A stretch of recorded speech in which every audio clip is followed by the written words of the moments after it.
The ring of my phone cuts through the peaceful Saturday morning as I carefully water my spider plant. Sunlight streams through my apartment windows, creating dappled patterns on the hardwood floor. I balance my coffee mug in one hand, phone in the other, smiling when I see Reed's name on the screen. "Morning, Reed," I answer, expecting our usual weekend check-in. His voice comes through tight with concern. "Cassia, did you decide to sell the lake house without telling me?" My coffee mug slips from my fingers, crashing to the floor. Hot liquid splashes across my bare feet, but I barely register the burn. "What? No, I would never sell without—" My words tumble out as ceramic shards scatter across the kitchen tiles. "There's a listing online," Reed continues, his voice measured but urgent. "It went up yesterday. I recognized your photos, the ones I took last summer of the deck and the water view, but it's listed under Laura C. with your mother's phone number as the contact." I sink to my knees, less to clean up the mess than because my legs suddenly can't hold me. Just yesterday, I'd been planning my quarterly retreat to the lake house, my sanctuary from the relentless demands of work. The one place where I could breathe. The listing says motivated seller vacant most of the year, Reed adds, concern deepening his voice. "And Cassia, they've priced it $50,000 below market value. Someone's going to snatch it up immediately at that price." My free hand curls into a fist against the cold floor. "Send me the link." I manage, my voice steadier than I feel. 2 weeks ago, we'd gathered around my parents' dining table, the one I'd helped them buy when their old ones simply wouldn't do anymore. Mom had casually brought up the lake house while passing the potatoes. "What do you think that little cottage of yours is worth these days?" she'd asked, eyes fixed on her plate. "The market's been so good lately." Before I could answer, Tanner had stood, raising his glass with that familiar entitled smile. "Since we're sharing news, Lacey and I are pregnant." After the obligatory congratulations, he'd continued, "We need to find a proper family home now, something with a yard, good schools nearby." I'd known what was coming next. The expectant look, the casual mention of down payments. "I can't help right now, Tanner," I'd said firmly. "I've already contributed $70,000 to family expenses this past year." The table had gone silent, Mom's disappointed sigh cutting deeper than any words.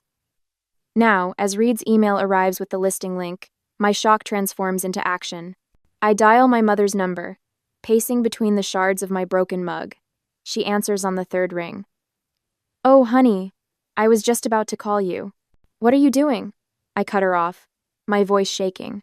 "Why is my lake house listed for sale, with your phone number?" A brief pause, then her voice returns, light and unconcerned. "Oh, honey, we thought we'd help you sell that place since you're hardly ever there. It's just sitting empty most of the time." My hand steadies as I pull up the listing on my laptop. There it is, my sanctuary, the place I'd saved for years to buy, being offered to strangers like a yard sale item. "You have absolutely no right," I say, my voice dropping low. "Take it down, now." "Don't be dramatic, Cassia," Mom says with that dismissive tone I know too well. "Your father wants to speak with you." The phone rustles, and Dad's gruff voice replaces hers. "You owe the family, Cassia," he says without preamble. "After everything we've done, you only contributed $7,000 to Tanner's wedding, and now with the baby coming—" "I don't owe you my property," I interrupt, heat rising in my chest. "You can't sell something that isn't yours." Dad's laugh holds no humor. "We still have your refinance paperwork from when you asked for our help with the loan application. Lorraine kept copies with your signature samples. That's enough to make it work." The threat hits me like a physical blow. Not just the illegal implication, but the casual way he says it, as if stealing from me is their right. "We're family," Mom calls from the background. "Family helps family." The words echo as I end the call, staring at the broken pieces scattered across my kitchen floor. All these years, I'd told myself they needed me, that I was helping them through rough patches. But the truth crystallizes with brutal clarity. They don't see me as a daughter with her own life and dreams. They see me as a resource to be used up, piece by piece, until nothing remains. I hang up on my father, my breath coming in short bursts. The broken ceramic shards of my favorite mug surround me like evidence at a crime scene. My bare feet remain planted amid the mess, oblivious to the cooling coffee puddle or the risk of cuts. I need proof. Parents don't just suddenly decide to steal property. This has to have roots. The family email account still works. They never bothered changing the password after setting it up for emergency communications. My fingers tremble as I navigate to the account on my laptop, 3 years of messages load on the screen. I filter for Lakehouse and Cassia property. 17 results. The first email appears from 6 months ago, around when Lacey announced they were trying for a baby. My stomach tightens as I click it open. If Cassia won't help with the down payment, we need a plan B. The Lakehouse sits empty most of the year anyway. I sink onto the couch, laptop balanced on my knees. Tanner's response glows blue against the white screen. She makes 6 figures and lives alone. She doesn't need 2 houses. Mom and Dad helped with her college. She owes us. Air vanishes from my lungs. They've been plotting this for months. I scroll down, each message worse than the last. The newest email, dated just last week, contains a forwarded exchange with someone called RJ. For a clean property transfer, I'll need copies of her signature from previous documents. Bring anything with her name on it. There's ways to make this work without involving her directly. My world narrows to the harsh light of the screen. My family isn't just trying to pressure me into selling. They're actively planning to forge my signature, to steal my property. Further back in the thread, I find a message from Mom to Dad. She questioned the emergency money for Tanner's car repair, so we should move quickly before she starts connecting dots. I dig deeper. 3 other schemes surface in the correspondence: plans to access my investment account for family needs, discussion about a credit card they wanted to open in my name, debate about borrowing from my retirement account, plans they abandoned when I asked too many questions. Within an hour, every email is printed, highlighted, and organized in a folder. My hands have stopped shaking. The fear has hardened into something else entirely, a cold, steady anger that propels me toward my car. 20 minutes later, after I gathered all the necessary pieces of proof, I stood on my parents' doorstep. The same doorstep where, as a child, I was taught honesty was the foundation of character. Mom answers, surprise flickering across her face before settling into a practiced smile. Cassia, what a pleasant entry. We need to talk. I step past her into the living room where Dad sits in his recliner, the one I paid for last Christmas, when their fixed income couldn't stretch for new furniture. What's this about? Dad asks, not bothering to stand. I drop the folder on the coffee table. The slap of paper against wood punctuates the sudden silence. This is about you trying to sell my house without my permission. Mom perches on the arm of Dad's chair, their united front physically manifested. Honey, we were just trying to help. You're so busy with work. Stop. I open the folder, placing emails in front of them like cards in a losing hand. You've been planning this for months. You discussed forging my signature. The doorbell rings. Tanner walks in without waiting for an answer, his timing too perfect to be coincidence. 8. What's going on? He glances between us, feigning confusion. Cassia's upset about the Lakehouse listing, Mom explains, her voice softening to the tone she uses when recounting family gossip. Family helps family, that's how it works, she adds, as if reciting a commandment. Your brother needs a proper home now. Dad leans forward, his jaw set. We raised you, put you through college. That house should be helping all of us, not sitting empty most of the year. I look between them, these people I've supported through countless emergencies and temporary setbacks. You had no right, I say, my voice steadier than I feel. Tanner drops onto the sofa, his presence expanding to fill the space. Listen, it's practically done anyway. My colleague at work already agreed to pay cash, no questions asked. Your colleague? The words feel distant, disconnected. Yeah, Mark knows a good deal when he sees one. Tanner's smirk returns, confident. He's already put down $5,000 as a good faith deposit. The room tilts slightly. You took money? For my house? We were going to surprise you with your cut at dinner next Sunday, Mom interjects, as if this explains everything. The full picture crystallizes.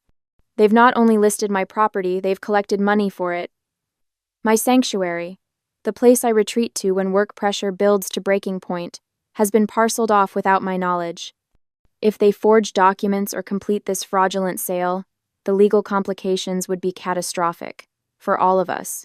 Do you understand what you've done? I ask, my voice barely above a whisper. This is fraud. People go to prison for this. Don't be dramatic, Tanner scoffs. You're being selfish. Lacey and I have a baby coming, and we need the money more than you need a vacation home. Dad nods along, emboldened. $410,000 in equity just sitting there while your brother struggles. Is that how we raised you? Mom reaches for my hand, which I pull away. Family is all you'll have when you're our age, Cassia. Think about that. For a moment, their words almost land the familiar guilt rushing back like muscle memory. Then I remember the verification steps I set up with my bank after the last emergency loan to Tanner. The additional security measures I quietly implemented when something in my gut warned me something wasn't right. That small foresight might be the only thing standing between me and financial ruin. Driving home that evening, I wonder if I should confront them again with legal consequences, or quietly take action to protect myself before they could do more damage. The satisfaction of seeing their faces when I called their bluff was tempting, but a clean break might save me years of manipulation. What would you do when those who should protect you become the ones you need protection from? On Sunday, later that week, my brother's voice echoes through my phone speaker, dripping with rehearsed concern. Aunt Martha, I don't know what to do. Lacey's having such a difficult pregnancy, and Cassia's just abandoned us. I press my ear against the wall of my cousin's guest bathroom, where I've retreated during Sunday brunch. Tanner doesn't know I'm at Martha's house too. He thinks I declined the invitation. Poor Lacey, he continues. The doctor says she needs to reduce stress, but how can she when we're scrambling for a place to live? My sister sits on 2 properties while we might end up in some apartment complex with who knows what kinds of neighbors. My stomach knots as I recognize his strategy, the same one he's been using all week. 3 days ago, it was Uncle Jim who called me, concern heavy in his voice. Everything okay, sweetheart? Heard there's some trouble with the family. Yesterday, it was my childhood friend Ellie, who'd somehow heard I was going through something difficult with my parents. The coordinated attack becomes clearer when I return to the table.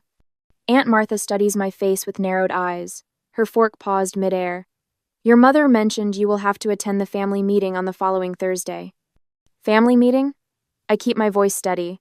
The intervention, she clarifies, as if I should know. At my house. For you.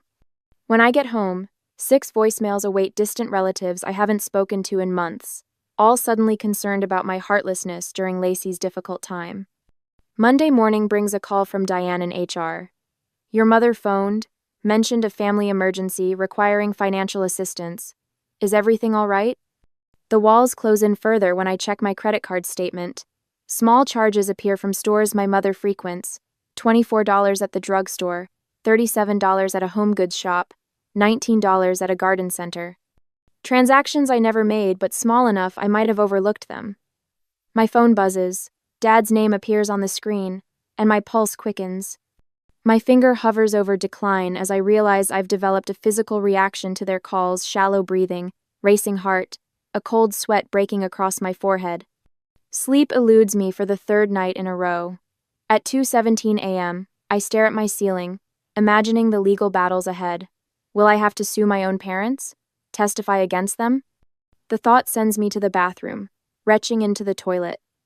By Wednesday, I've changed every password, frozen my credit, and documented each unauthorized access attempt.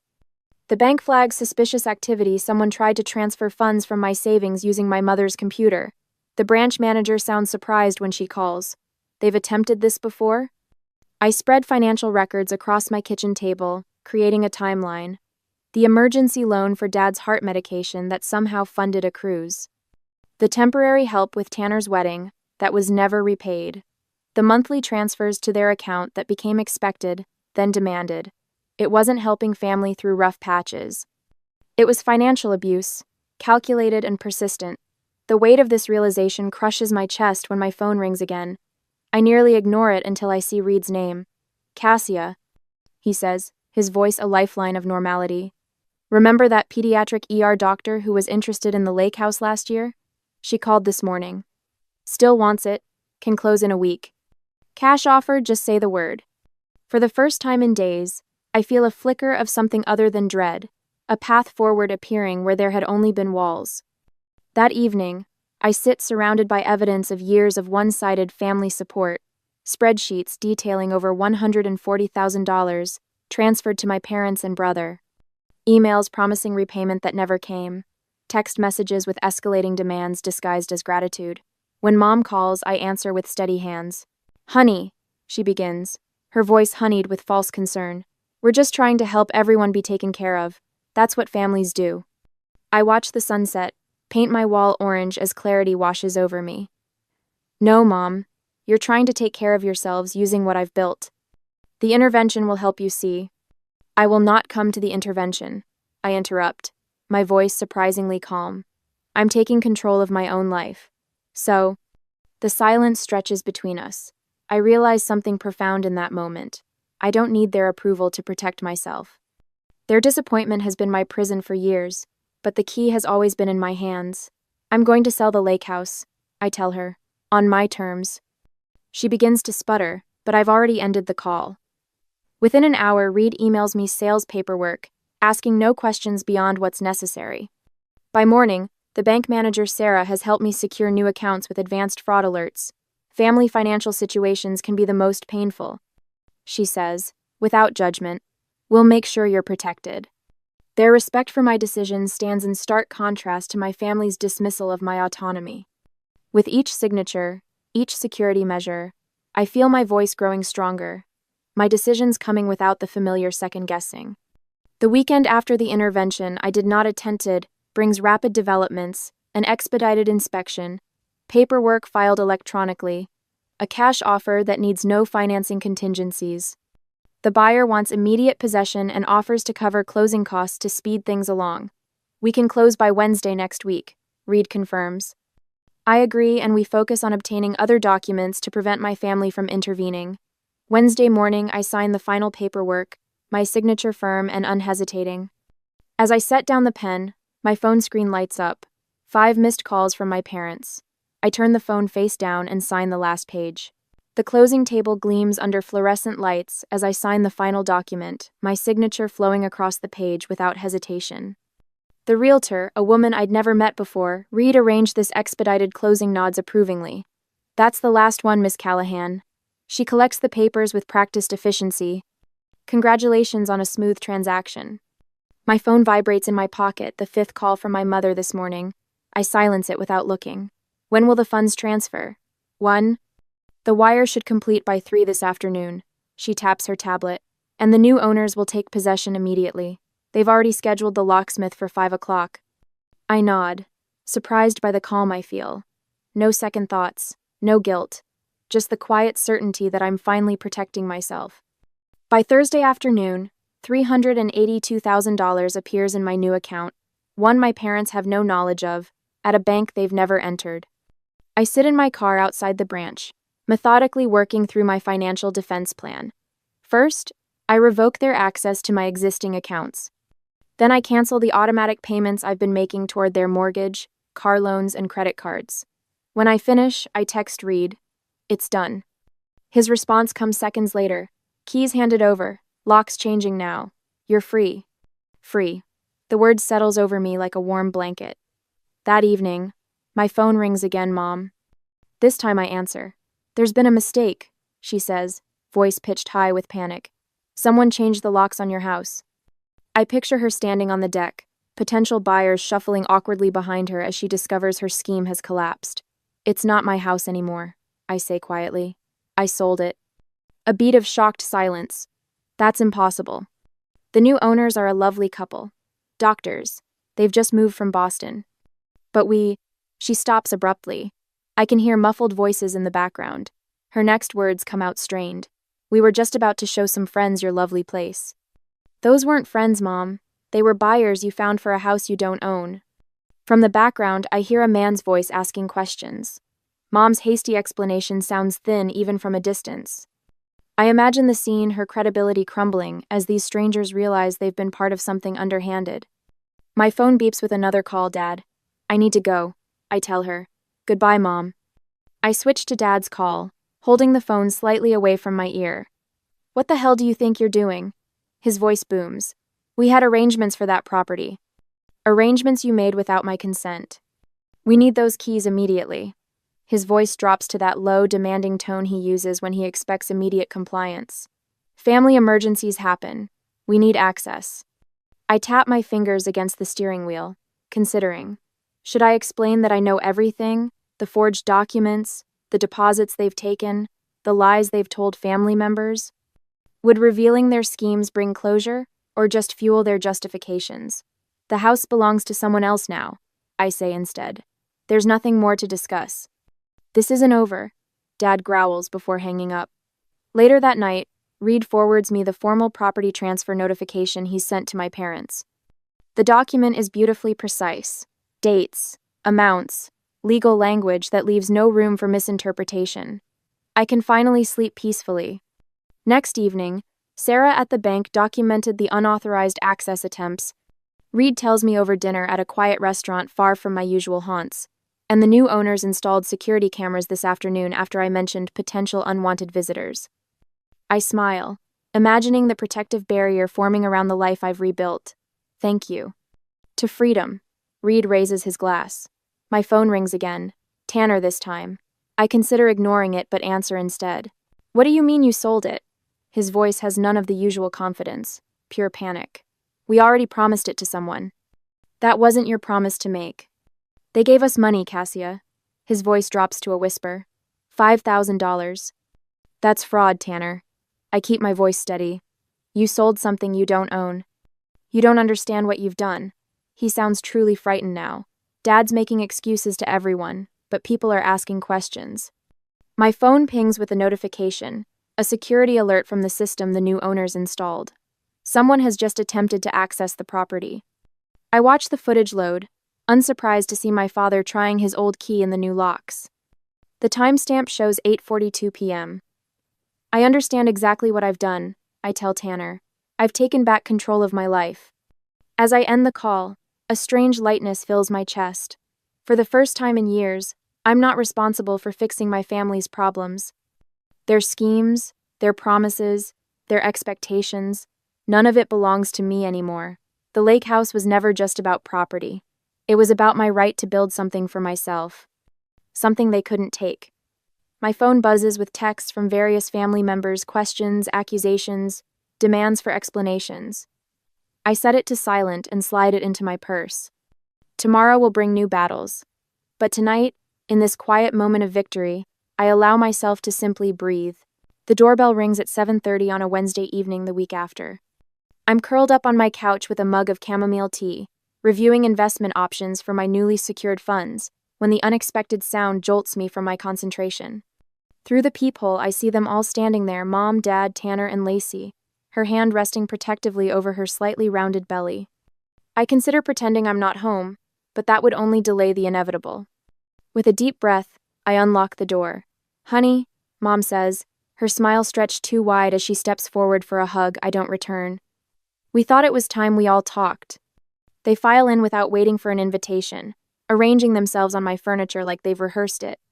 Mom and Dad take the couch while Tanner guides Lacey to my reading chair, positioning her front and center like a prop. We've come up with a compromise. Dad announces, his businessman voice in full effect, the same tone he used when convincing clients to sign contracts they hadn't fully read. Mom nods, patting the space beside her. Sit down, sweetie. This affects all of us as a family. I remain standing. What kind of compromise? Tanner clears his throat. We understand that selling the lake house was your decision. The words sound painfully rehearsed. And we're willing to forgive that decision. Forgive? The word tastes bitter on my tongue. Mom jumps in. Family unity is what matters most, especially now, with a new generation coming. She gestures toward Lacey, who shifts uncomfortably under the spotlight. Dad leans forward, elbows on knees. All we're asking is that you share half the proceeds with your brother. For the baby, think about what people will say if you don't help your own flesh and blood when they're starting a family. Lacey looks up, her eyes meeting mine for the first time. We've already put a deposit down on a condo near the hospital. The realtor is holding it for us until Friday. Her voice drops. We told him you'd be helping with the down payment. The room falls silent, all eyes on me, waiting for me to crumble under the weight of family expectations. But something inside me has hardened, like amber preserving the moment I decided I was done being their solution. Without a word, I walk to my desk and return with a leather portfolio. I unlock it with steady hands and remove a thick stack of papers. I've been expecting this visit. I spread the documents on the coffee table between us. So I prepared something for you to see. The papers form a meticulous record, spreadsheets, bank statements, and photocopied checks during all these years. Each entry represents money flowing in one direction, from me to them. $147,000. I tap the total at the bottom of the summary page. That's what I've given this family in the past few years alone. Dad shifts uncomfortably. Tanner suddenly finds his shoes fascinating. I pull out another statement. $900 a month for 3 years. That's what I've been paying toward your second mortgage after you nearly lost the house. I look directly at my parents. A fact you conveniently forgot to mention to Tanner when you were discussing my extra resources. Mom's face flushes. That was different. We were in a tough spot. You've been in a tough spot for my entire adult life. I interrupt, my voice steady despite the heat rising in my chest. I've been supporting this family for years. I'm done being your ATM. I place another document on the table, the final mortgage statement for my apartment, stamped PAD in full. I sold my lake house to secure my own future. For once. Tanner springs up. But what about our future? Lacey's pregnant, for God's sake. I didn't sell my house to hurt you, I say. I sold it to protect myself. The truth hangs in the air between us, sharp and undeniable. I walk to my sideboard and retrieve a sealed envelope. The security company logo is visible in the corner. I place it on top of the financial records. The new owners installed security cameras after closing the agreement legally. I say, looking directly at my father. They caught someone trying to break in through the back door last weekend. Dad's face drains of color. They've filed a police report. I slide the envelope toward him. For attempted unlawful entry. Tanner stands beside Dad, hands balled into fists. We were just trying to secure what should have been family property. You know, there were still some of our things in that shed. I straighten to my full height, looking down at them now, physically reversing our usual positions when they'd sit in judgment over me at their dining table. It was never family property, I say, each word precise. It was mine, earned with my work, my down payment, my mortgage. Mom's eyes fill with tears, right on cue. After all we've done for you. Her voice cracks perfectly. How can you treat your family this way? The performance might have worked a month ago. Not anymore. I'll always be your daughter, I say, moving toward the front door and opening it wide. But I will never again be your financial solution. They leave in stages, Dad first, brushing past without meeting my eyes, then Tanner, guiding Lacey with a hand on her back, and finally Mom, lingering at the threshold. You'll regret this, she whispers, loud enough for everyone to hear, when you're alone with no one to take care of you. I close the door without responding. For the first time in years, the silence in my apartment feels like freedom. My phone rings 20 minutes later. Reed's name flashes on the screen. The police contacted me about the break-in, he says without preamble. They're considering pressing charges against your father. I sink into my chair, suddenly exhausted. What does that mean? It depends if the new owners want to pursue it. Reed pauses. And what this means for Tanner and Lacey's situation. Have you thought about that? I haven't. With a baby coming and no housing secured, their desperation will only grow. After we hang up, I stare at my phone for a long moment. Then I open my contacts and begin the process of changing my number, severing the cord that has kept me tethered to their demands for so long. Some family ties aren't meant to bind. Sometimes they're meant to be cut. Sunlight streams through my apartment windows, casting golden patterns across a wall of framed photographs, images of mountain vistas, European cafes, and rugged coastlines. 6 months have passed since I sold the lake house, and not a single family portrait remains. In their place hang moments of freedom captured through my lens. My phone buzzes on the coffee table. I check the screen, then deliberately set it down without answering. No more panic calls about family emergencies that mysteriously require immediate financial infusions. The quiet feels earned, almost sacred. And how does that feel, making these choices for yourself? Dr. Levinson asks from our video call on my laptop. I stretch my arms wide, something I couldn't do 6 months ago without the weight of guilt compressing my shoulders, like breathing after being underwater too long. After our session, I gather my materials for tonight's financial literacy workshop. I volunteer twice monthly now, helping others recognize the warning signs of financial abuse. The irony doesn't escape me learning to protect others by first protecting myself. When the mail arrives, a cream-colored envelope stands out among the bills. I recognize Lacey's handwriting immediately. Inside, an invitation to her and Tanner's baby shower, the first family contact in months.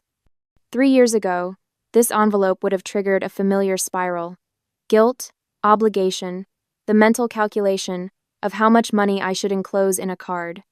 Today, I simply appreciate the delicate floral border and the fact that my brother and sister-in-law are creating a family of their own.